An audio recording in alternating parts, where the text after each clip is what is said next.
Waalaikumsalam.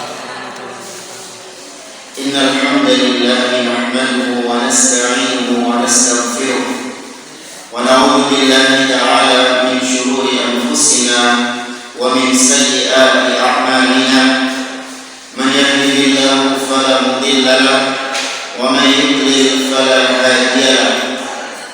Wa asyhadu an la ilaha illallah wahdahu la syarika lahu wa asyhadu anna Muhammadan 'abduhu wa rasuluh. Ya ayyuhalladzina amanu taqullaha haqqa tuqatih wa la tamutunna illa wa antum muslimun. Ya ayyuhan nasu taqu rabbakum alladzi khalaqakum min nafsin wahidah wa khalaqa minha zawjaha wa batha minhuma rijalan katsiran wa nisaa'a wattaqullaha alladzi tasaaluna bihi wal arham. Innallaha kana 'alaykum raqiba. Ya ayyuhalladzina amanu taqullaha wa qulu qawlan sadida yuslih lakum a'malakum wa yaghfir lakum dhunubakum wa man yuti'illaha wa rasulahu faqad faza fawzan 'azima. Amma ba'd.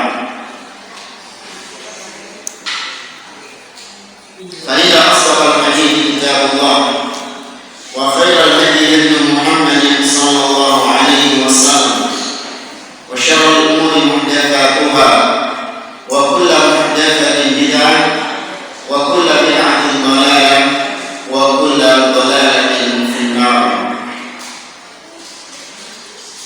Ma'asyiral muslimat akhwati fillah rahimani wa rahimakumullah. Alhamdulillah, segala puji bagi Allah Subhanahu wa taala yang karena limpahan nikmatnya dan taufiknya kita dimudahkan oleh Allah untuk berjumpa kembali di majelis yang mulia ini untuk kita melanjutkan pembahasan tafsir surah Al-Fatihah.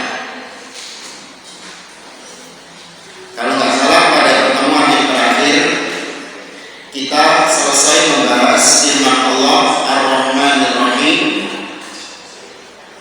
Terus kita melanjutkan Maliki Yaumiddin. Apa sudah Maliki Yaumiddin?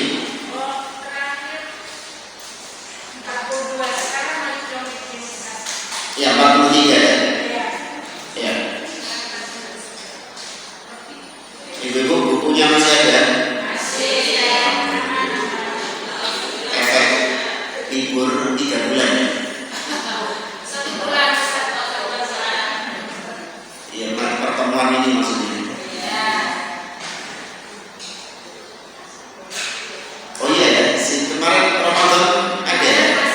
Oh iya sih. Ya, Ramadan ada.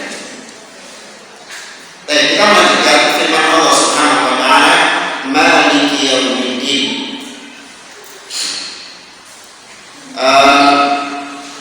Kata beliau di halaman 43, qara'a ba'dul qurra, sebagian qurra yakni qari membacanya dengan Maliki Yaumiddin. Wa qara'a akharun, namun sebagian lainnya itu membacanya Maliki Yaumiddin. Jadi dengan memanjangkan mim atau memendekkan mim. Jadi bisa dibaca Maliki Yaumiddin dan juga bisa dibaca Maliki Yaumiddin. Dua-duanya sama. Kata beliau, wa kilal qira'ataini sahihun mutawatirun fis sada'. Dua bacaan tadi itu sama-sama sahih, sama-sama riwayatnya mutawatir fis sada', yaitu dalam qiraat yang 7 yang dikenal dengan qiraat sab'ah. Wa laisa takhsisul mulk bi yaumiddin khalisan bi yaumiddin min ghairi dunya. Kata beliau, Allah mengatakan Maliki Yaumiddin. Apa artinya Maliki Yaumiddin? Penguasa di hari kebangkitan.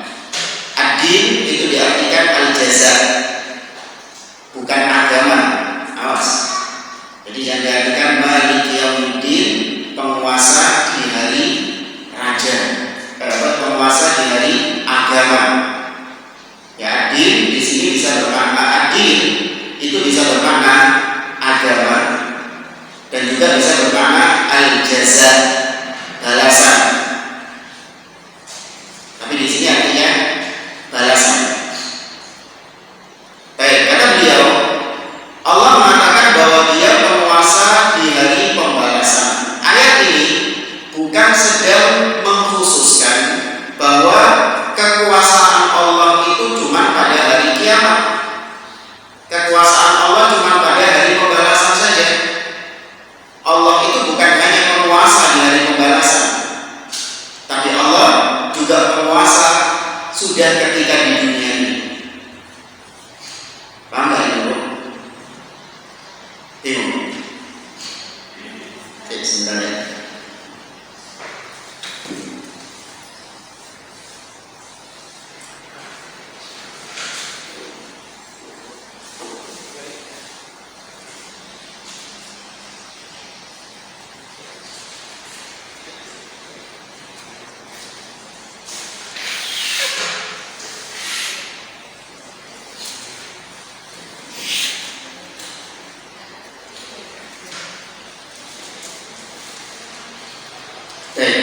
Gimana ini, bro? Gak paham ya? Bingung? Baik. Allah mengatakan Maliki yaumiddin, bahwa Dia adalah penguasa di hari pembalasan. Emang ketika di dunia Allah belum jadi penguasa? Nah, kekuasaan Allah itu bukan cuma ketika yaumiddin, tapi sudah sejak di dunia, sudah sejak azali maksudnya sudah dari dulu. Allah itu Malik, Allah itu sudah raja, penguasa, pemilik. Ya, maka sekali lagi kata beliau, dalam ayat ini Maliki yaumiddin itu tidak sedang mengkhususkan bahwa Allah itu baru jadi Malik, baru jadi penguasa ketika hari kiamat. Kata beliau, fahuwa malikun yaumai ad-dunya wad-din. Maka Allah itu sudah malik, Allah itu sudah menjadi penguasa, raja, pemilik, baik ketika di dunia dan di akhirat. Raja di dunia dan di akhirat. Li'annahu taqaddama al-ikhbar bi'annahu Rabbul Alamin. Kenapa kita kok menegaskan hal ini? Kenapa kok Allah itu Malik dua-duanya, baik di dunia ataupun di akhirat Allah itu Malik? Karena sudah berlalu pada ayat sebelumnya bahwa Allah itu Rabbul Alamin. Allah itu Rabb. Nah, di antara makna Rabb itu adalah Malik. Ya, di ayat yang pertama, Alhamdulillahi Rabbil Alamin. Nah, Allah menegaskan bahwa Dia Rabbul Alamin. Nah, namanya Rabbul Alamin itu adalah Malik, penguasa di dunia dan juga di akhirat. Wa dzalika 'amun fid dunya wal akhirah. Ya, kata-kata Rabbul Alamin itu mencakup dunia dan akhirat. Nah, sekarang masih timbul pertanyaan, terus kenapa di ayat ini Allah kok cuma menyebutkan yaumiddin? Allah kok cuma menyebutkan penguasa di hari pembalasan saja? Nah, ini ada maknanya. Kata beliau, innama udifa ila yaumiddin li'annahu la yadda'i hunalika ahadun syai'an ghairuhu. Karena di hari kiamat tidak ada yang mengklaim kekuasaan, tidak ada yang mengklaim sebagai raja kecuali hanya Allah Subhanahu wa Ta'ala. Kalau di dunia ini ada nggak yang mengaku mengklaim sebagai penguasa? Ada. Ada yang mengaku sebagai raja, ada yang mengaku sebagai pemilik, penguasa. Ya, biasa kita sing bau rekso.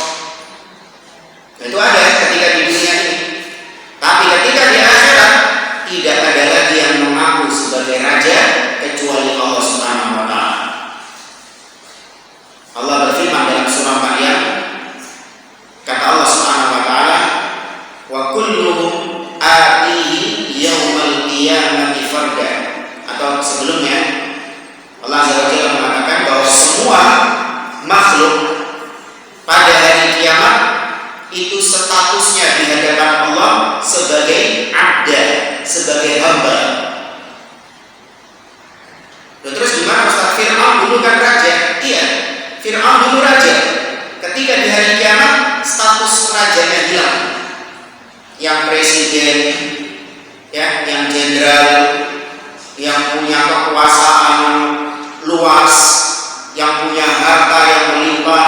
Oke, di dunia kau menjadi raja, di dunia kau menjadi penguasa, kau mengaku sebagai penguasa. Tapi ketika hari kiamat tidak ada status kekuasaan, sudah dicabut statusmu sebagai raja.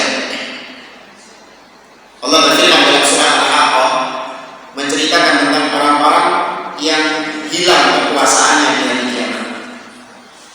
Allah mengatakan wa amma man utiya kitabahu bishimali fayaqulu ya laitani lam uta kitabiyah wa lam adri ma hisabiyah ya laitaha kanatil qadiyah ma aghna anni maliyah halaka anni sultaniyah.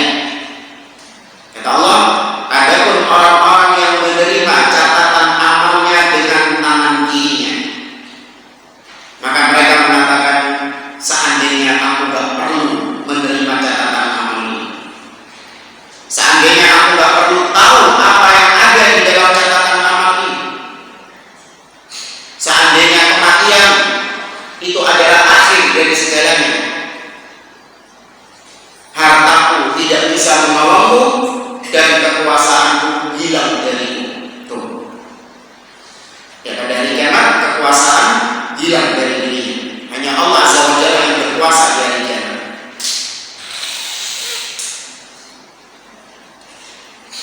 Bahkan di hari tersebut Allah mengatakan kepada makhluk-makhluknya, Allah mengatakan kepada mereka, limanil mulkul yaum, milik siapa kekuasaan pada hari ini? Lillahil wahidil qahhar. Kekuasaan pada hari ini hanya milik Allah Subhanahu wa taala yang Maha Esa dan Maha Perkasa. Ya, ayat dalam surat Ghafir ayat yang ke-16. Ya. Maka itu kenapa kok pada ayat ini Allah hanya menyebutkan tentang Yaumiddin. Baik, kemudian kata beliau, wala yatakallamu ahadun illa bi'idznih.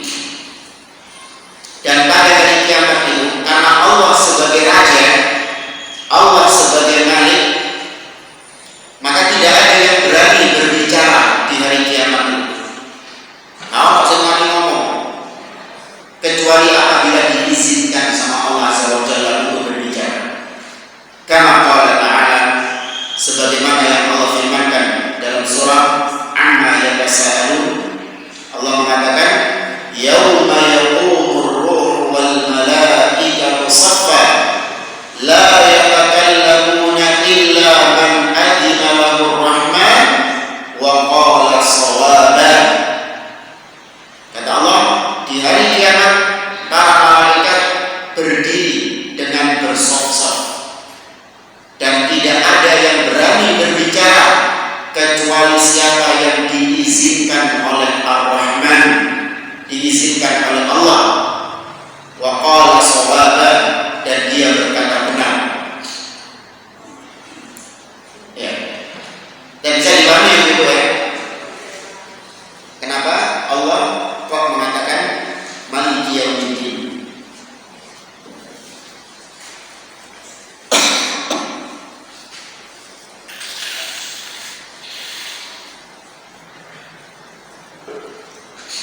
Dan kita lanjutkan. Wa qala Ad-Dhahhak an Ibni Abbas, berkata Ad-Dhahhak dari Abdullah bin Abbas radhiyallahu ta'ala anhuma tentang Maliki Yaumiddin.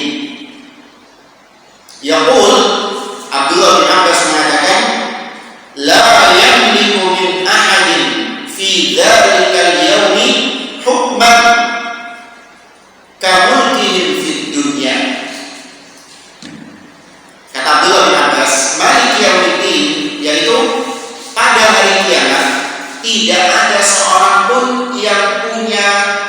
kekuasaan, tidak ada seorang pun yang bisa memiliki hukum, tidak ada yang bisa mengatur, tidak ada yang bisa memiliki. Sebagaimana dahulu ketika di dunia mereka bisa memiliki, mereka bisa menguasai, mereka bisa mengatur. Tapi ketika hari kiamat tidak ada kecuali Allah Subhanahu wa Ta'ala. Memang ketika di dunia Allah itu memberikan kekuasaan kepada siapa yang Allah kehendaki. Allah memberikan kepemilikan kepada siapa yang Allah kehendaki. Allah berfirman dalam surah Al-Imran, kata Allah, "Qulillahumma malikal mulk tu'til mulka man tasha' wa tanzi'ul mulka mimman tasha'." Kata Allah, katakan wahai Muhammad, ya Allah, sesungguhnya Engkau adalah malikal mulk, pemilik segala kepemilikan, rajanya segala kerajaan. Tu'til mulka man tasha', Kau berikan kekuasaan kepada siapapun yang Kau kehendaki. Berarti dikasih sama Allah. Wa tanzi'ul mulka mimman tasha', dan Kau cabut kekuasaan itu, Kau cabut kepemilikan itu dari siapapun yang Kau kehendaki. Ya, di dunia ini kita diberi kepemilikan oleh Allah. Kita diberikan rumah, kita diberikan pakaian, itu milik kita. Kita diberikan makanan, kendaraan, itu milik kita. Ustaz, berarti sama-sama punya kepemilikan dong. Allah juga punya kepemilikan, kita juga punya kepemilikan. Misalnya, ibu-ibu punya tanah SHM. Kalau ditanya itu milik siapa? Loh, bukan milik Allah.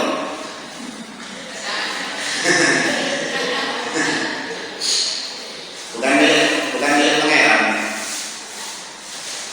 Miliknya ibu ya. Loh, kan kita tahu bahwa semua alam semesta ini milik Allah. Kenapa ibu kamu punya kepemilikan? Ada SHM-nya. Gak gitu jawabnya. Tadi kan ayatnya sudah saya sebut. Nah, Allah memberikan kepada ibu. Allah sebagai pemilik dari alam semesta ini memberikan kepemilikannya kepada ibu. Nah, terus berarti sama dong Ustaz. Kita punya kepemilikan, Allah punya kepemilikan. Padahal kita nggak boleh sama dengan Allah. Laisa kamitslihi syai'un, tidak ada yang serupa dengan Allah. Walam yakul lahu kufuwan ahad, dan tidak ada yang setara. Kalau kita punya SHM, punya kepemilikan, berarti kita menyamai Allah. Maka kita jawab beda. Antara kepemilikan kita dengan kepemilikan Allah itu berbeda. Apa bedanya? Yang pertama, kepemilikan kita itu sifatnya temporer. Ya, kepemilikan kita itu sifatnya temporer. Kita sebelumnya tidak memilikinya, kemudian kita beli jadi milik kita. Apakah itu permanen jadi milik kita? Tidak. Suatu saat mungkin kita butuh uang, kita butuh modal, kita jual tanahnya. Akhirnya bukan jadi milik kita lagi. Atau kalau tidak kita jual, pasti akan menjadi miliknya ahli waris ketika kita sudah meninggal. Maka itu bukan permanen. Sedangkan kepemilikan Allah temporer atau permanen? Permanen. Itu memang milik Allah SWT. Ini bedanya yang pertama. Kemudian bedanya yang kedua, kepemilikan kita itu tidak sempurna. Apa yang kita miliki itu nggak tunduk sama kita. Misalnya kita menjadi tuannya, tapi ternyata dia nggak tunduk sama kita, nggak nurut sama kita. Mobil, kendaraan bermotor, ada BPKB-nya, bukti kepemilikan kendaraan bermotor tuh. Namanya atas nama kita,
keluarkan semua airmu. Wahai langit, turunkan semua hujanmu. Nurut gak langit sama buminya? Nurut. Ya. Beda sama kita. Kita mengatakan kepada mobil, wahai mobil, murupo. Murut gak? Gak murut. Kita yang amarahnya murut. Kita yang kamunya yang murut. Gitu. Ya, maka kepemilikan kita itu kepemilikan yang tidak sempurna. Berbeda dengan kepemilikan Allah Subhanahu wa taala. Paham Ibu?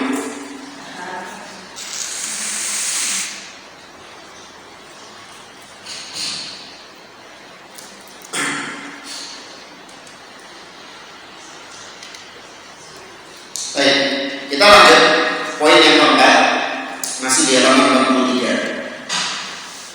Kata beliau, yaumiddin ay yaumul hisab lil khalaiq. Yaumiddin itu adalah yaumul hisab, hari perhitungan. Ya, al-hisab artinya perhitungan. Lil khalaiq, bagi makhluk-makhluk. Jadi semua makhluk itu akan dihisab, diperhitungkan perbuatannya, amalan baiknya, amalan buruknya pada hari tersebut. Wa huwa yaumul qiyamah, disebut juga dengan hari kiamat. Qiyamah diambil dari kata-kata qiyam, artinya berdiri, ngadeg. Karena di hari tersebut manusia berdiri menunggu persidangan Allah Subhanahu wa taala, menunggu untuk dihisab, disidang sama Allah. Berdiri mereka semua di padang mahsyar dengan matahari yang didekatkan. Kata beliau, yudinahum bi'a'malihim, pada hari tersebut mereka akan dibalas berdasarkan amal-amal perbuatan mereka. In khairan fa khairun, apabila amalannya baik maka itu baik baginya. Wa in syarran fa syarrun, tapi kalau amalannya buruk maka buruk baginya. Illa man afa anhu, kecuali yang Allah ampuni baginya. Ya, kalau amalannya buruk tapi diampuni sama Allah, maka dia tidak akan disiksa, tidak akan diazab. Tapi ini hanya berlaku bagi orang yang beriman, orang yang bertauhid. Meskipun dia punya maksiat, maka kita katakan dia masih punya peluang untuk diampuni sama Allah Azza wa Jalla, selama dia masih memiliki iman, masih memiliki tauhid. Ini bukan berarti nanti kita meremehkan dosa, ya. Enggak. Seorang mukmin dia jauhkan dirinya dari segala macam bentuk dosa, baik itu syirik, bid'ah ataupun maksiat, dijauhkan semuanya. Namun di sini kita tegaskan bahwa apabila dia jatuh dalam kesyirikan, dia melakukan perbuatan-perbuatan syirik, maka tidak akan diampuni sama Allah Subhanahu wa taala. Allah berfirman dalam surah An-Nisa, "Innallaha la yaghfiru an yushraka bihi wa yaghfiru ma duna dzalika liman yasha." Sesungguhnya Allah tidak akan mengampuni seseorang yang mati dalam keadaan berbuat syirik, belum tobat dari perbuatan syirik, tidak diampuni sama Allah. Namun Allah masih mengampuni dosa-dosa lain yang di bawah kesyirikan bagi siapa saja yang Allah kehendaki. Jadi konsepnya Ahlus Sunnah ini, ada orang mati, dia belum tobat dari syiriknya, maka orang seperti ini masuk ke dalam dimasukkan ke dalam neraka, kekal atau sementara? Kekal selama-lamanya. Ya, kekal selama-lamanya. Innal ladzina kafaru min ahlil kitabi wal musyrikin, sesungguhnya orang-orang ahlul kitab dan yang berbuat syirik, fi nari jahannam,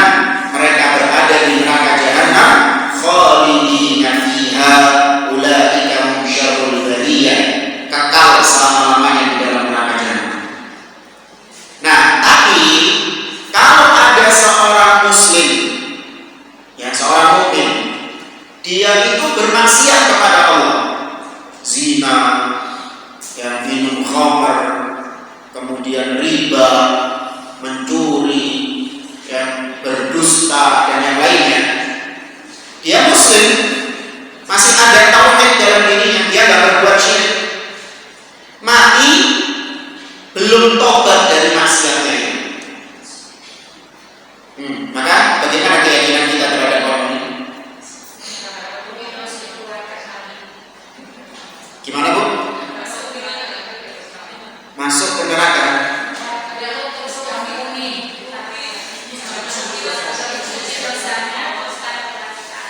Oke, satu ya. Perwakilan. Gimana Bu?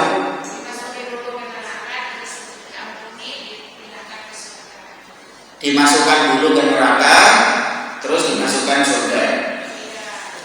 Ya. Nah, itu apabila gak diampuni sama Allah. Jadi kalau dia gak diampuni maksiatnya, maka dia mampir dulu ke neraka. Dia disiksa atas perbuatan maksiatnya itu sesuai dengan kadar kemaksiatannya. Kalau maksiatnya semakin besar, semakin banyak, maka ya tambah lama siksanya. Tapi pada akhirnya dia akan dimasukkan ke surga karena dia masih ada tauhid, akan dikeluarkan dari neraka dan dimasukkan ke dalam surga. Itu kalau tidak diampuni. Tapi kalau diampuni sama Allah, ya pelaku maksiat ini diampuni sama Allah, maka langsung masuk surga ekspres, ya langsung. Tapi liman yasha, bagi yang Allah kehendaki. Kita nggak tahu, jangan enak-enakan. Oh nggak apa-apa, nanti kan diampuni sama Allah, langsung masuk surga. Pokoknya ojo berbuat syirik, ya nyolong nggak apa-apa, riba nggak apa-apa, diampuni sama Allah. Benar diampuni, tapi liman yasha, kalau Allah mau. Ya kalau Allah nggak mau, kalau Allah nggak mau ampuni tadi gimana? Neraka. Ya maaf Allah. Ya kita berharap kepada Allah kita dimasukkan surga tanpa diantar di neraka dulu. Baik. Kemudian beliau berdoa kepada Allah, Allahumma innaka afuwun tuhibbul afwa fa'fu anna. Beliau berdoa kepada Allah, semoga Allah mengampuni kita. Baik, halaman 44.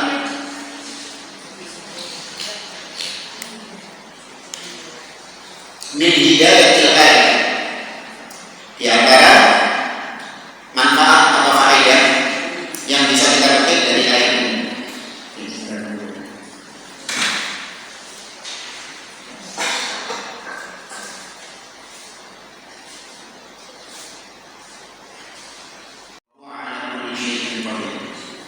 Allah Ta'ala, Allah berfirman dalam surah Al-Hasyr ayat 23, Huwallahu alladzi la ilaha illahu al-malikul quddusus salam al-mu'minul muhaimin, dan seterusnya.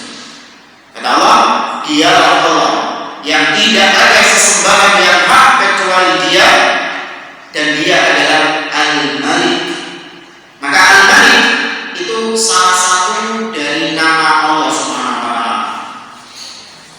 Ya, Malik itu salah satu dari Al-Asmaul Husna, salah satu nama Allah, Al-Malik.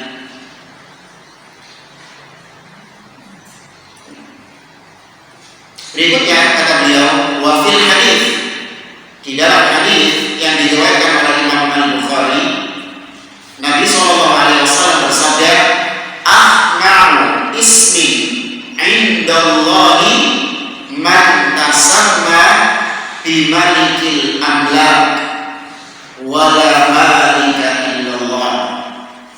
Ahna adallu wa aqhar.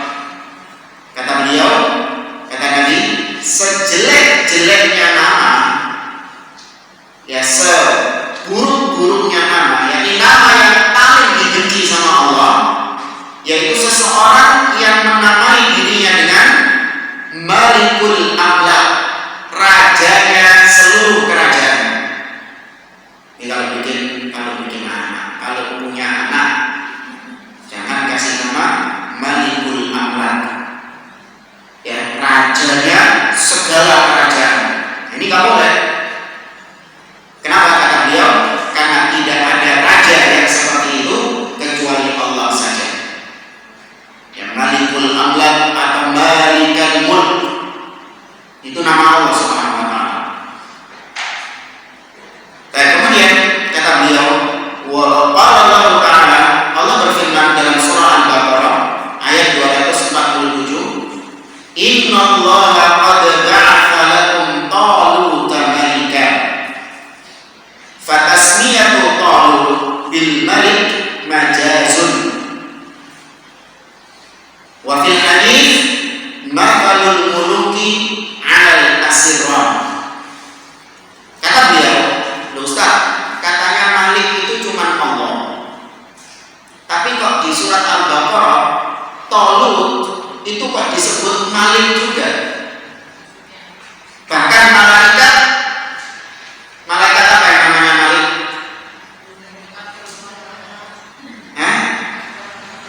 Nah, khazinun, malaikat penjaga neraka. Dan malaikat penjaga neraka namanya Malik. Nah, sebagaimana firman Allah Subhanahu wa taala di dalam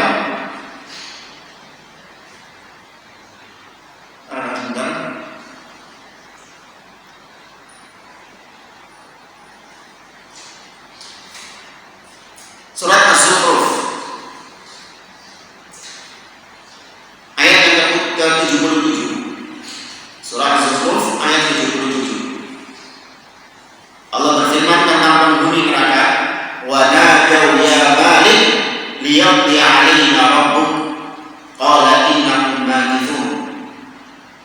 Para penduduk neraka memanggil. Siapa yang dipanggil? Malik, malaikat. Wahai Malik,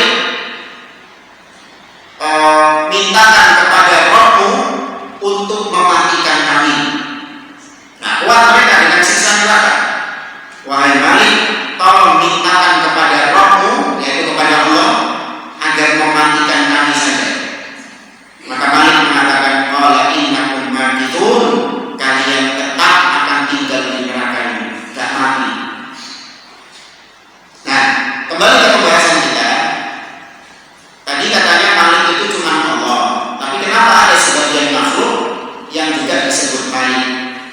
Maka beliau mengatakan Malik di situ itu majaz, hanya sebatas kiasan, tapi bukan Malik yang hakiki, ya, bukan pemilik yang sebenarnya. Ustaz, itu Salman, Raja Saudi, itu disebut Malik Salman, ya kan? Iya, Raja Saudi disebut Malik Salman. Apakah berarti Malik Salman sedang menyamai Allah? Tidak, itu hanya sebatas majaz, bukan Malik yang hakiki, bukan Malik yang sebenarnya, bukan raja yang sebenarnya.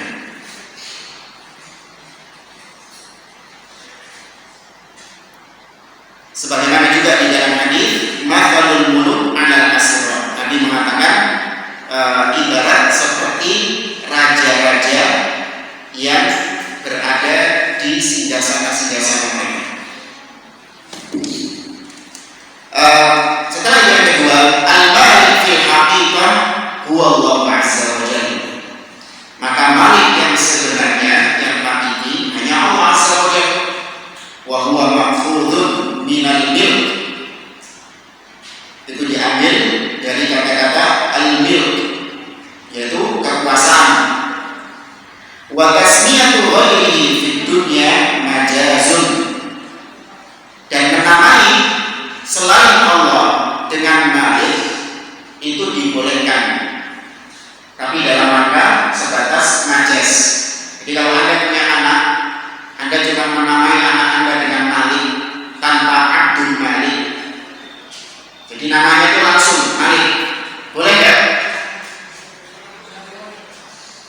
Apa harus Abdul Malik? Malik toh boleh nggak? Boleh. Ya, hanya sebatas majaz. Tapi ini jangan disamakan dengan nama-nama Allah yang lain.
yang repot?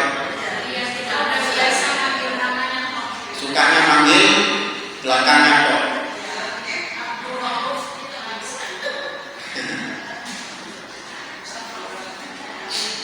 Baik.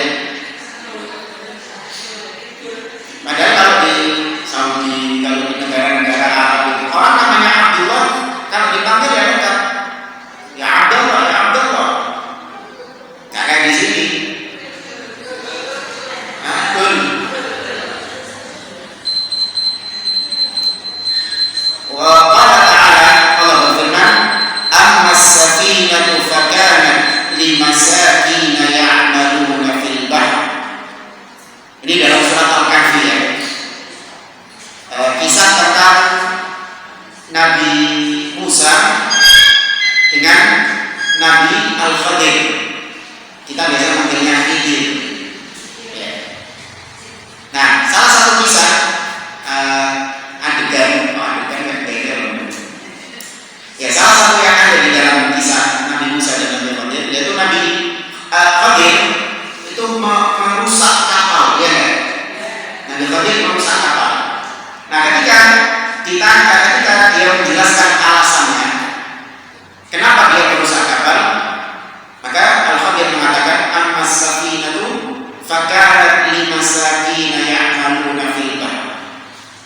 Adapun kapal-kapal itu adalah milik orang-orang miskin yang bekerja di kapal. Ya, ammas safinatu fakanat limasakin ya'maluna fil bahr fa'aradtu an a'idaha wa kana wara'ahum malikun ya'khudhu kulla safinatin qasda. Nah, aku membolongi, merusak kapal tersebut. Ya, bukan merusak berarti dihancurkan semua, enggak, dilobai. Jadi dibikin cacat. Kapalnya itu biar enggak sempurna. Kenapa demikian? Karena di depan mereka itu ada raja yang suka merampas kapal-kapal yang lewat. Ya, wa kana wara'ahum malikun. Malik. Ada malik, ada raja yang sukanya itu merampas secara paksa kapal-kapal tersebut. Maka kalau bagi biar dia nggak tertarik untuk merampas kapal tersebut. Paham ya maksudnya Khadir? Ya. Maka disebut malik. Ya, maka malik di sini kata beliau, "Fal masakin kanatis safinah malikun lahum fid dunya." Maka bagi orang-orang miskin tadi, dia adalah pemilik kapal tersebut. Yang memiliki kapal tersebut adalah orang-orang miskin tadi. Sedangkan malik itu tadi adalah raja yang suka merampas kapal-kapal. Nah, ini gak ada masalah. Ketika di dunia mereka boleh disebut sebagai malik, raja. Tapi tadi gak sama dengan kekuasaan Allah Subhanahu wa ta'ala. Dan sebelum kita lanjut ke ayat iyyaka na'budu wa iyyaka nasta'in, mungkin ada yang mau ditanyakan, silakan.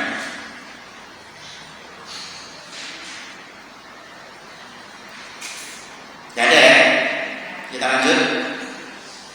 Dan iyyaka na'budu wa iyyaka nasta'in. Halaman 45. Kata beliau, iyyaka maf'ulun quddima lil hasri liyahsur muradul mutakallim fima yuridu an yafsaha anhu. Dan ini dari segi bahasa Arab. Perhatikan itu, sebagian mungkin agak bingung, tapi insya Allah saya sederhanakan bahasanya.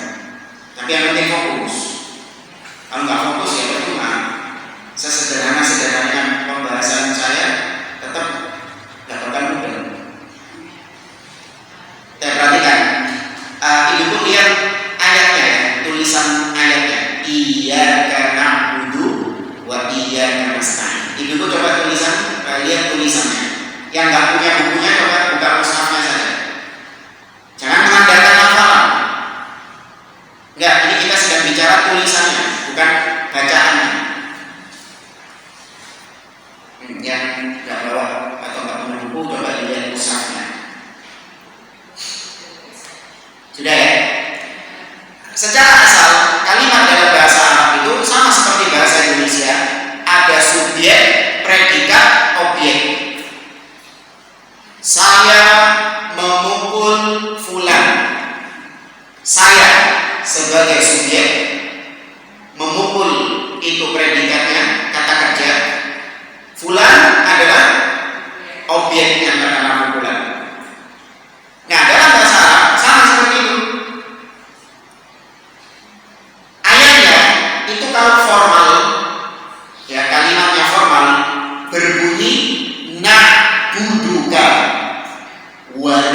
nasta'inuka. Tuh. Na'buduka, kami menyembahmu.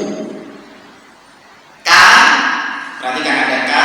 Na'buduka, ka di situ artinya apa? Mu. Ya, objeknya. Na'budu, kami menyembah. Siapa yang disembah? Ka, yaitu engkau, kamu. Maksudnya Allah Subhanahu wa ta'ala. Harusnya gitu. Na'buduka wa nasta'inuka. Objeknya berarti di mana? Di belakang atau di depan tadi? Di belakang. Nah, di ayat Al-Fatihah ini, di ayat ini objeknya didelek nama ka itu, huruf ka itu ditaruh di depan. Iya itu hanya pelengkap saja. Ya, iya itu hanya pelengkap saja.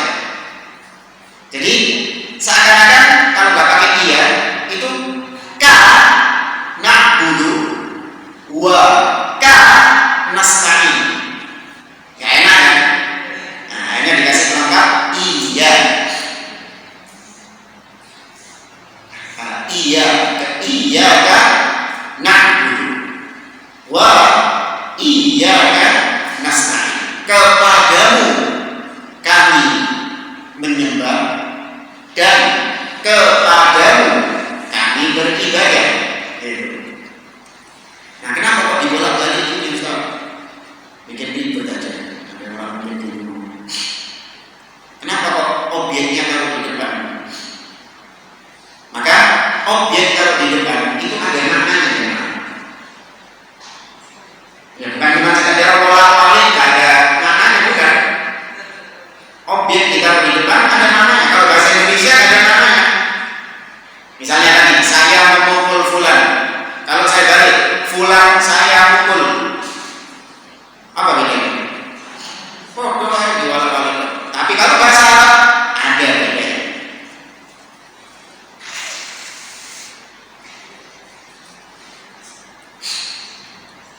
Baik, maknanya objek ditaruh di depan itu bermakna pengkhususan. Ya, ketika objek ditaruh di depan, maka objeknya itu adalah objek yang dikhususkan. Jadi ketika kita mengatakan iya karena butuh kepadamu kami menyembah, itu di situ hanya mengkhususkan hanya Allah yang disembah. Kita tidak menyembah kepada selain Allah. Makanya muncul kalimat hanya.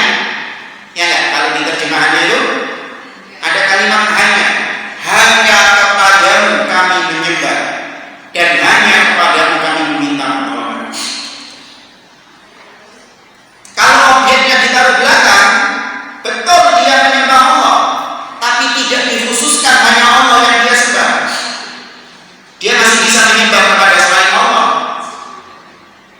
Ya, kalau ayatnya berbunyi na'buduka, kami menyembahmu, itu masih membuka peluang, masih membuka kemungkinan dia menyembah kepada selain Allah. Karena tidak ada sisi pengkhususan, pembatasan hanya Allah yang bisa enggak. Gak bingung ya dulu ya.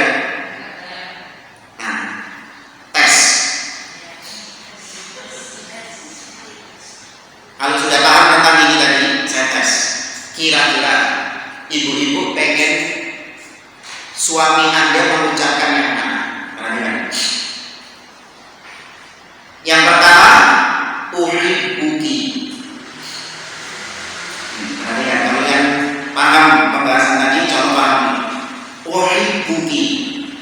Suami Anda mengatakan kepada Anda, uhibbuki. Atau yang kedua, iyyaki uhibbu. Kira-kira Anda tahu suami Anda mengucapkannya? Yang pertama, senang suaminya.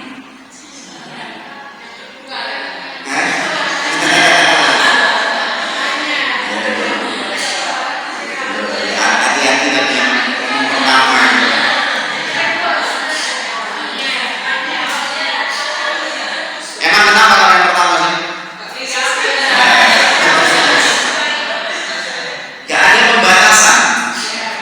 Ketika suami Anda mengatakan uhibbuki, benar, dia mencintai Anda, tapi tidak menutup peluang dia juga mencintai selain Anda. Iya, masih membuka peluang bagi dia untuk nikah lagi. Ya, kenapa? Iya, kita akan bicara hukumnya, boleh-boleh saja nikah lagi. Gitu. Cuma mau kan? Siap kan? Kalau kalimatnya kedua, iya uhibbu, itu berarti suami Anda hanya membatasi cintanya kepada Anda. Ya sama. Hanya membatasi cintanya kepada Anda. Hanya kepadamu aku mencintai. Berarti dia akan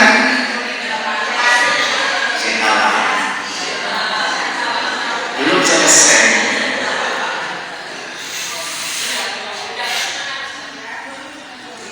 Ketika dia mengatakan iya uhibbu, berarti dia membatasi hanya Anda yang dia cintai.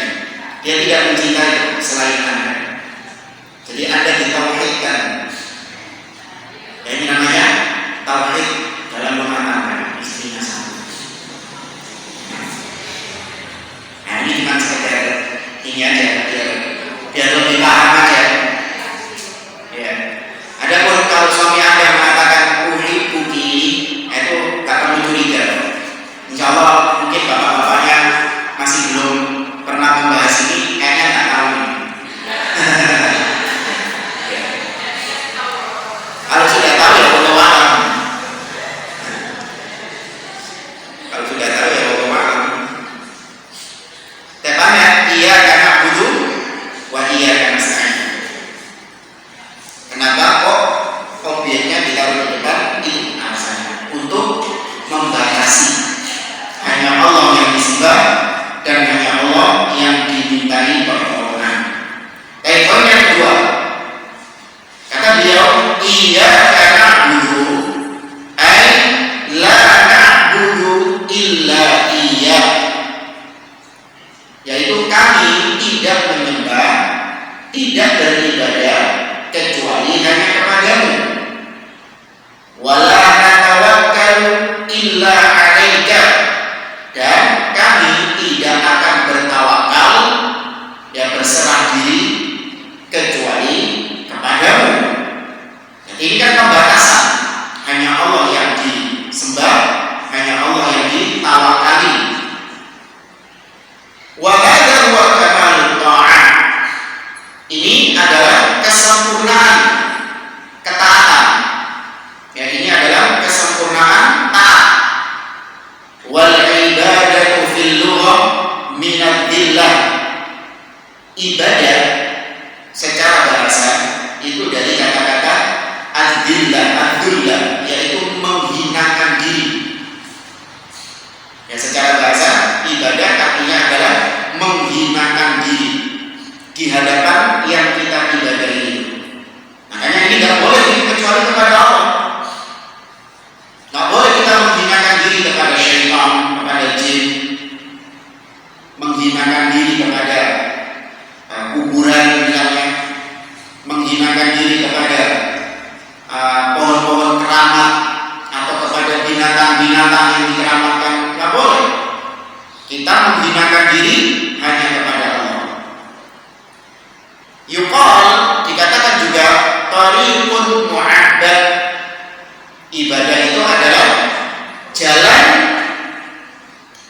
untuk seseorang beribadah. Apa istilah kita ya? Persembahan.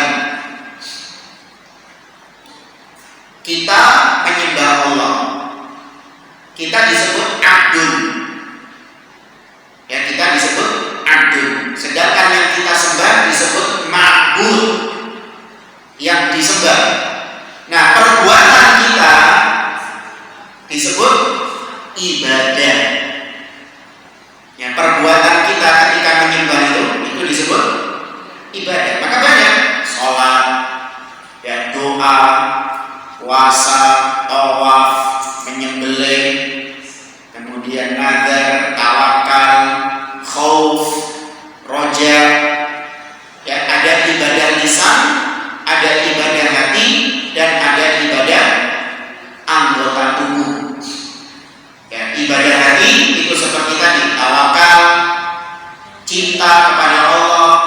khauf, takut kepada Allah, ar-raja, berharap kepada Allah, ikhlas, itu semua ibadah hati. Adapun ibadah lisan seperti berzikir, membaca Al-Quran, sedangkan ibadah anggota tubuh seperti sholat, puasa, haji, zakat, dan yang lainnya. Ya, kata beliau, tariqun mu'abbad wa bi ghairi mu'abbad ay mudallal. Ya, jalan yang ditempuh oleh seorang yang menyembah Allah, yaitu dengan cara dia menghinakan dirinya kepada Allah Subhanahu wa taala. Ya, lanjut kata beliau, wa fi syara' ibaratun amma yajma'u kamal al-mahabbah wal khudu' wal khauf wa hiya khassatun billahi subhanahu wa ta'ala. Itu tadi secara lugah, secara bahasa. Adapun secara syar'i, ibadah itu adalah sebuah ibarat, sebuah istilah yang mengumpulkan kesempurnaan cinta dan ketundukan dan ketakutan. Ya, sesuatu yang mengumpulkan cinta yang sangat sempurna, ketundukan yang sangat sempurna, dan takut yang sangat sempurna. Dan itu hanya khusus diberikan kepada Allah saja, tidak boleh diberikan kepada selain Allah. Ya, ibadah itu hanya boleh dipersembahkan kepada Allah saja. Manakala kita persembahkan kepada selain Allah, maka itu perbuatan apa? Syirik. Ya, kenapa dikatakan syirik? Syirik itu artinya mitra, partner. Kalau kita mempersembahkan sebagian ibadah kita kepada Allah, berarti kita membagi. Ya, berarti kita membagi. Kayak orang kongsi dagang gitu. Kalau ada hasil untung, maka dia akan hasilnya dibagi. Bagi yang punya saham itu. Nah, Allah itu gak punya partner. La syarikalah. Allah tidak punya partner, gak punya mitra. Berarti jangan memberikan ibadah Anda kepada selain Allah, karena Allah punya partner. Ini kita ringkaskan dari ucapan Al-Imam Ibnu Qayyim Al-Jauziyah dalam kitab Al-Madarij As-Salikin. Kata beliau, sebelum Al-Quran diturunkan, semua kitab-kitab Allah itu terkompilasi, terkumpul dalam dua kitab besar, yaitu Taurat dan Injil. Ini sebelum Al-Quran. Jadi Allah itu kan punya banyak kitab yang Allah turunkan kepada para nabi dan rasul. Dan ada yang kita ketahui namanya, dan ada yang kita tidak tahu namanya. Nah, semua kitab-kitab itu terkumpul dalam dua kitab besar, yaitu Taurat dan Injil. Ketika Al-Quran turun, maka Taurat dan Injil itu terkumpul di dalam Al-Quran. Nah, di dalam Al-Quran ada 114 surat. Semua surat ini terkumpul, terpusat pada satu surat. Apa itu? Al-Fatihah. Al-Fatihah ada 7 ayat, dan 7 ayat mengerucut kepada satu ayat. Ayat apa itu? Ini. Iyyaka na'budu wa iyyaka nasta'in. Berbicara tentang apa ini ayatnya? Berbicara tentang apa ayatnya ini? Tauhid. Berbicara tentang tauhid, berarti kesimpulannya adalah semua risalah, kitab-kitab yang Allah turunkan kepada para nabi dan rasul, inti sari dari kitab tersebut apa? Tauhid. Allah mengatakan dalam surah An-Nahl, wa laqad ba'athna fi kulli ummatin rasulan an ya'budullah wajtanibut taghut.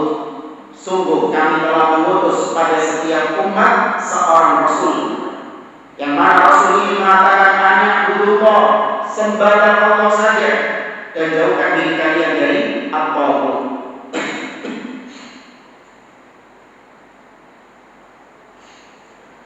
Baik, kemudian kata beliau, fal awal ay iyyaka na'budu tabarrun minasyirik. Yang pertama, iyyaka na'budu itu adalah ungkapan berlepas diri dari kesyirikan. Ya, iyyaka na'budu, kami hanya Engkau, hanya kepadamu kami menyembah. Berarti berlepas diri dari segala macam bentuk kesyirikan. Kami tidak akan menyembah kepada selain Allah. Wathani, ada yang kedua, wa iyyaka nasta'in, dan hanya kepadamu kami meminta pertolongan. Yani tabarrukun minal hauli wal qawli wal quwwati wat tafwidi ila Allah azza wa jalla. Yaitu berlepas diri dari segala macam daya dan upaya dan kekuatan, dan hanya berserah diri kepada Allah Subhanahu wa taala. Yani la haula wa la quwwata illa billah. Tidak ada yang bisa memberikan kita kekuatan pertolongan kecuali hanya kepada Allah Subhanahu wa taala. Baik. Berarti apa hukumnya minta tolong kepada selain Allah? Nanti syirik mutlak atau ada rinciannya? Misalnya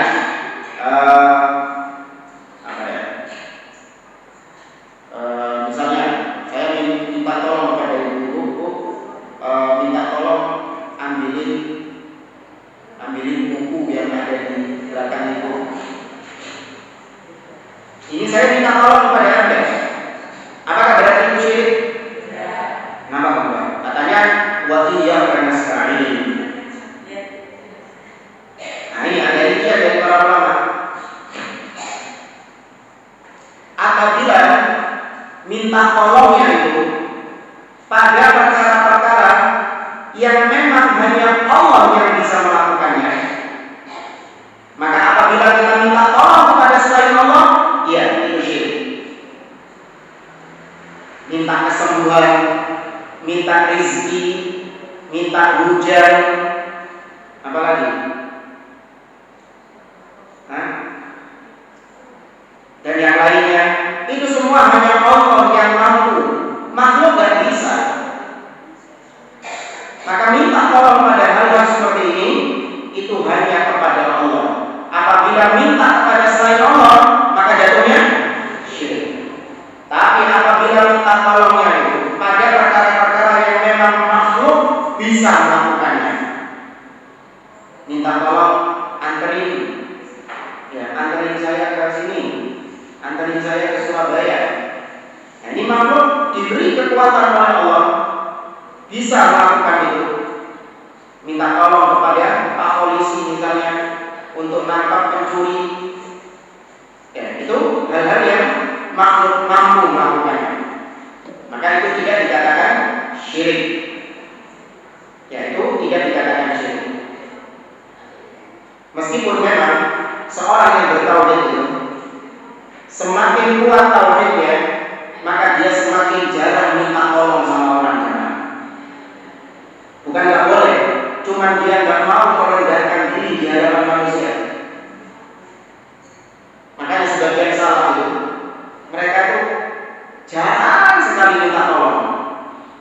Minta tolong ini, sedikit jalur tolong. Padahal bisa dia mengerjakannya. Tapi senang merepoti orang itu. Ya, para salaf terdahulu mereka itu sangat jarang minta tolong. Kalau nggak benar-benar udah mereka kepepet, mereka nggak bisa mengerjakannya, harus butuh pertolongan orang lain, baru mereka minta tolong. Sepanjang mereka masih bisa melakukannya, mereka nggak akan meminta tolong kepada yang lain. Kenapa? Karena kuatnya tauhid mereka.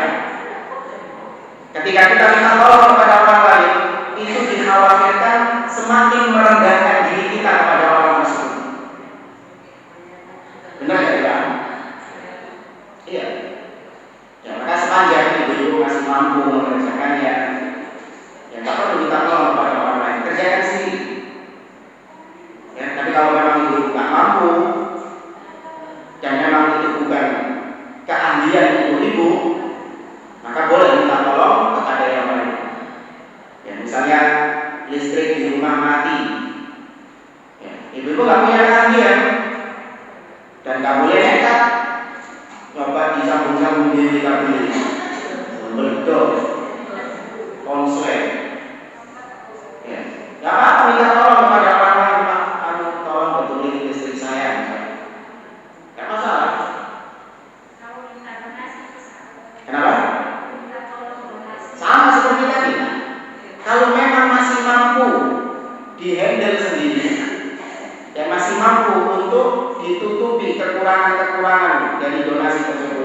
nggak perlu open donasi keluar. Ya seperti misalnya butuh biaya untuk menolong saudara kita misalnya, maka sebelum kita minta donasi secara umum, maka kita minta donasi atau kita terlebih dahulu kita cover dengan sesuai kemampuan kita dulu. Oh ternyata masih kurang, kita minta kepada orang-orang yang kita kenal dulu, yang minta kepada orang-orang yang kita kenal. Kita telepon bulan, ini kita butuh donasi. Kita butuh donasi untuk masjid misalnya. Kita butuh donasi untuk pondok pesantren misalnya. Kalau sudah bulan-bulan yang kita tahu dia ini seorang donatur, sudah memberikan, tapi ternyata masih belum tercover juga, maka baru kemudian kita share keluar. Ya, kita share keluar. Dan itu pada perkara-perkara yang memang urgent, bukan siti-siti open donasi. Ya, open donasi untuk buka puasa misalnya. Nah, ini yang urgent ya. Untuk buka puasa, apalagi orang-orang di perkotaan juga mereka juga sudah bisa buka puasa. Iya kalau misalnya open donasi buat buka puasa di daerah-daerah yang memang mereka sampai nggak bisa buka puasa, ada itu di Afrika sana. Pernah seorang syekh ditanya, wahai syekh, apakah puasa kami tidak sah apabila kami tidak memiliki makanan untuk berbuka puasa? Tidak ada yang kami makan untuk berbuka puasa. Nah itu. Ada pun kalau di kota-kota seperti ini, emang kalau nggak buka puasa bersama mereka nggak bisa buka. Bisa kan?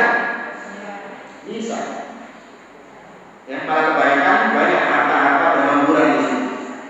Mubazir yang berhamburan, yang nggak makan, bersih. Itu benar jamaah. Kita ini biasanya habis ngisi tarawih di masjid mana gitu. Pulang-pulang itu dibawain nasi bungkus 1 kresek. Tak bilang sopo sih nanti malam sampingnya ini. Siapa yang makan segini banyak? Ya untuk nasi ke tetangga saja. Jadi saya yang disuruh bagiin. Paham ini? Memang masjid ini ya tapi sudah ada, tapi kebanyakan. Ini sudah membagikan ke tetangga-tetangga ini. Nah, ini nyari penggawean. Ya, kayaknya kita jalan, namun mungkin ada tukang sapu, ada tukang beca, kita ngasih gitu. Kadang juga tukang becanya atau tukang sapunya bilang, aduh itu saya sudah ada 2 bungkus, belum saya makan. Ya, kita kasih yang lain saja. Ya, bahkan tidak sedikit di antara itu malam itu sudah ini agak basi karena ada sayur-sayur yang lain. Nah, ini nggak perlu berdonasi pada perkara-perkara yang tak penting seperti itu. Nah,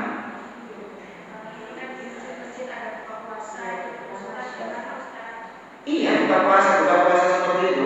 Emang kalau misalnya masjid yang ada yang buka puasa, mereka nggak bisa puasa, nggak bisa buka. Kalaupun buka puasa bersama seperti itu, ya sudah. Sebatas apa yang memang mampu, nggak perlu yang luar gitu, nggak perlu yang luar. Mungkin ada musafir yang memang butuh, bisa untuk diberi makan. Tapi sebagian masjid itu uang gitu, cashnya, belum jajan-jajannya, masya Allah. Ini mencari Allah maaf. Dan anak rasa kalau saya berlebihan ya, seorang muslim menjaga izzat, menjaga wibawanya, jadi meminta-minta kepada orang lain, yang meminta kepada Allah Subhanahu wa Ta'ala.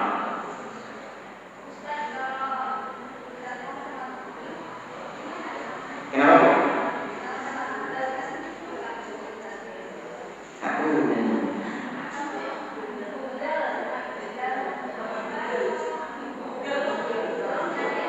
Yang lain coba dia dulu.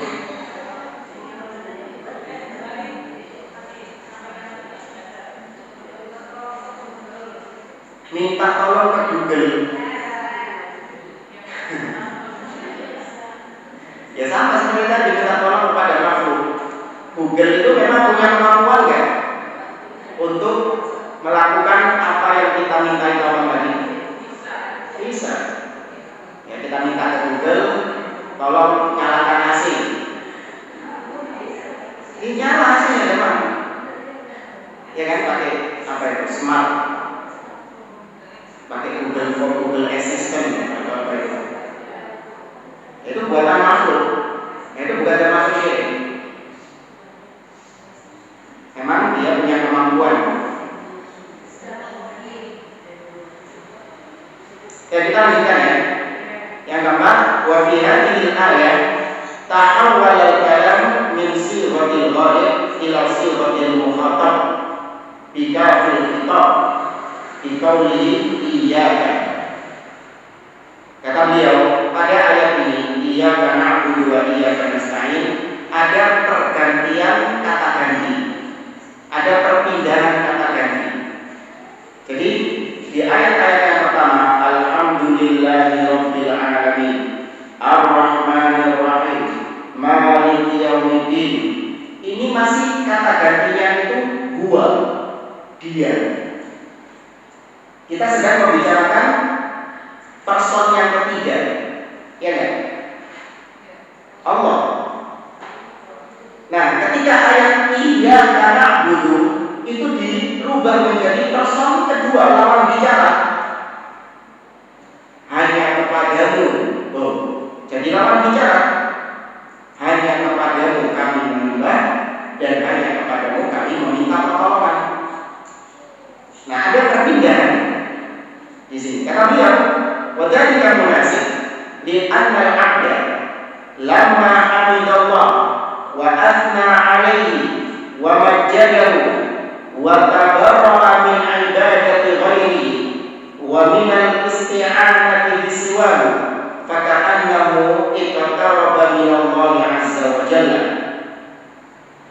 Nah, ini kata beliau, apabila seorang hamba ketika dia memuji Allah, menyanjung Allah, mengagungkan Allah, dan dia mengikrarkan bahwa dia hanya beribadah kepada Allah, tidak menyembah kepada selain Allah, tidak meminta tolong kepada selain Allah. Ketika dia mengucapkan kalimat-kalimat ini, seakan-akan posisinya semakin dekat, semakin dekat, semakin dekat dengan Allah. Wa asbaha hadiran baina yadayhi ta'ala, sehingga dia ini seakan-akan sedang berhadapan langsung dengan Allah Subhanahu wa taala. Fala sabaran yukhatabahu bi kafil khitab, maka pantas kalau dirubah kata gantinya menjadi lawan bicara, karena bisa berbeda. Bingung? Ya. Jadi kan awal-awal surat Al-Fatihah itu puji-pujian kepada Allah. Ya kan? Alhamdulillahirabbil alamin, segala puji bagi Allah, Rabb semesta alam. Ar-Rahmanir Rahim, Allah Maha Pengasih lagi Maha Penyayang. Ini pujian. Maliki yaumiddin, ya Allah adalah raja di hari kiamat. Engkau Allah adalah raja di hari kiamat. Nah, ketika seorang semakin memuji, maka dia itu seakan-akan semakin dekat dengan Allah. Semakin dekat dengan Allah, dipuji lagi semakin dekat dia dengan Allah. Nah, karena sudah sangat dekat sekali, maka seakan-akan Allah itu ada di hadapannya. Sehingga kalau Allah sudah ada di hadapannya, maka langsung berbicara dengan kata ganti kedua, iyyaka na'budu wa iyyaka nasta'in. Jadi hanya ilustrasi saja. Kenapa kok dirubah? Jadi kata ganti ketiga menjadi kata ganti kedua. Qala Ibnu Abbas radhiyallahu anhu, berkata Abdullah bin Abbas radhiyallahu anhu, iyyaka na'budu iyyaka nuwahhidu. Kata Abdullah bin Abbas, iyyaka na'budu itu artinya iyyaka nuwahhid, hanya kepadamu kami mentauhidkan. wa nakhafu, dan hanya kepadamu kami takut. Nah ini belum kita bahas ini. Hanya kepadamu kami takut. Terus kalau takut sama macan, singa, apakah itu syirik? Tuh katanya hanya takut kepada Allah. Kecoa wis. Singa kayaknya terlalu ini ya. Kecoa wis.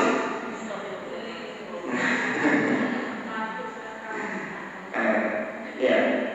Takut. Apakah itu syirik? Tidak, itu takut yang tabi'i. Ya, takut yang tabiat. Itu bukan syirik. Nah, takut yang syirik adalah ketakutan yang mengantarkan kita kepada penghambaan diri kepada yang kita takuti. Nah, itu baru syirik. Emang kita kalau takut sama kecoa, akhirnya kita kalau lihat kecoa jadi sunat. Jadi ngerunduk sama kecoa, ampun kecoa, gitu. Sama singa juga gitu. Enggak kan? Itu cuma takut yang apa? Takut yang tabiat. Tapi kalau takut sama setan, nah ini masalah. Takut sama setan itu syirik karena bisa mengantarkan kita tunduk kepada setan tersebut. Memang nggak langsung otomatis syirik. Ya, takut sama setan nggak langsung otomatis syirik, tapi itu adalah sarana menuju kesyirikan. Bumi-bumi lewat setan. Malam-malam lewat rumah angker, sepi nggak ada orang.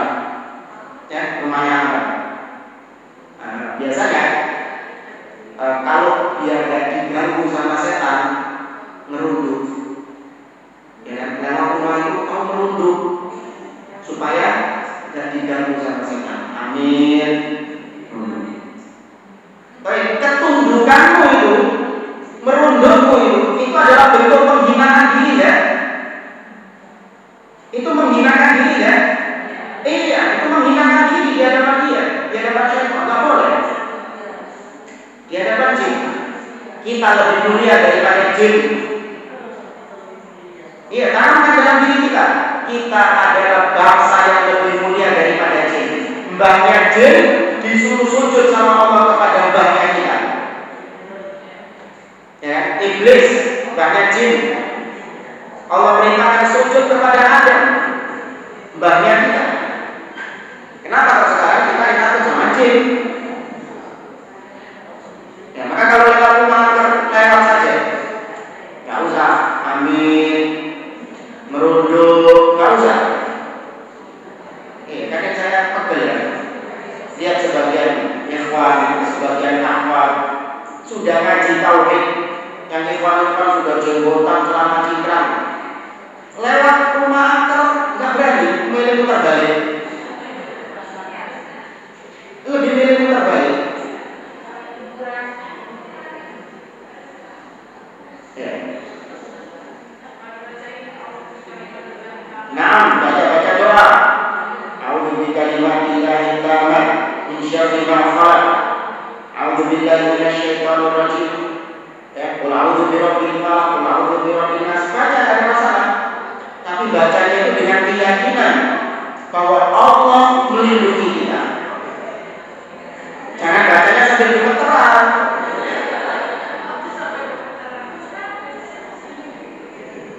Apa itu? Kenapa itu?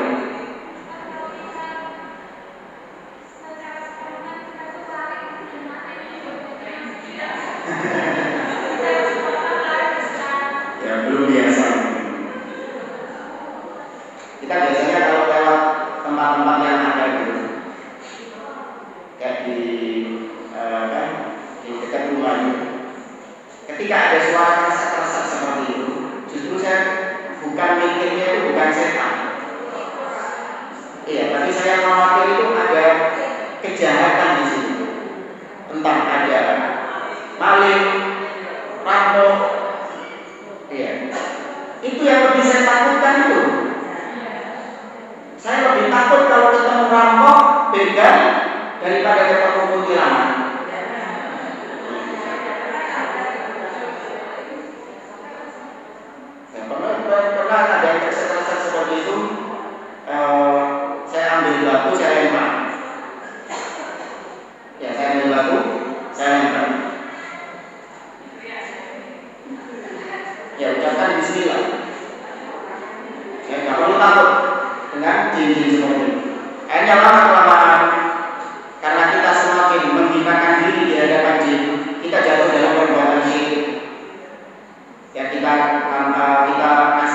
jin, kepada jinnya itu. Ya, ternyata jinnya belum puas, masih suka mengganggu kita, maka kita sembelihkan sapi atau kambing, kita persembahkan kepada jin tersebut. Nah, ini semuanya syirik. Ya, berawal dari apa? Takut sama jin, takut sama setan. Dan kita lanjut. Wa narju ya Rabbana la ghairaka. Dan kami hanya berharap kepadamu, wahai Rabb kami, tidak kepada selainmu. Wa iyyaka nasta'in ala ta'atika wa ala umurina kulliha. Iyyaka nasta'in, yaitu kami meminta pertolongan hanya kepadamu dalam rangka mentaatimu. Jadi kita ketika beribadah kepada Allah, kita minta tolong kepada Allah. Sholat kita, puasa kita, tidaklah kita bisa melaksanakan sholat, bisa melaksanakan puasa, semua itu karena pertolongan dari Allah. Makanya kalau kita disuruh agar hayya 'alas shalah, apa jawaban kita?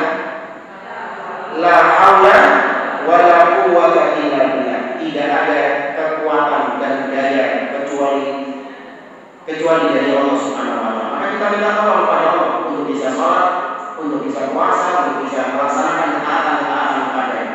Itu butuh pertolongan dari Allah. Maka dalam ketaatan butuh pertolongan dari Allah, dan dalam urusan-urusan kita semuanya, urusan dunia kita juga minta pertolongan kepada Allah.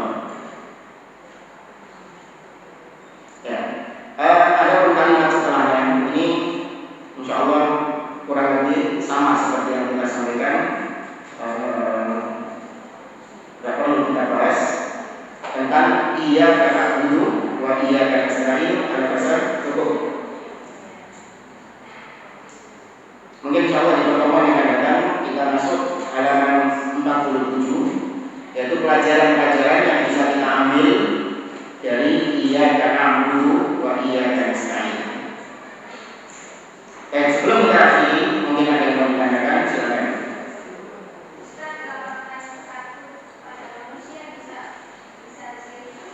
Iya, takut kepada manusia